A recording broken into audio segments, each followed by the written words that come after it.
In this instructional video, we will show you how to use the Intervals on the Number Line tool in your presenter file. You can use the tool as soon as the cursor is active. Click on a unit in the number line. The indent turns yellow and is activated in this manner. Then click on another unit. An arch appears with the modifications shown above. The intervals along the number line are clearly visible in this way. Green intervals indicate more modifications. Red intervals indicate fewer modifications. Click on the eye icon to hide the modifications. Click on the eye icon again to show the modification. Open the Settings menu to adjust the range of the number line. You can also indicate here whether you want to see the eye and the slider.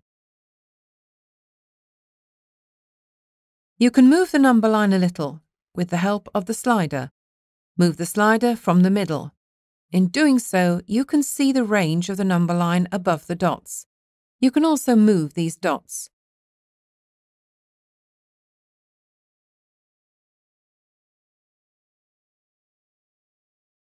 Would you like more information about this tool?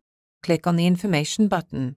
You are now set to use the tool Intervals on the Number Line.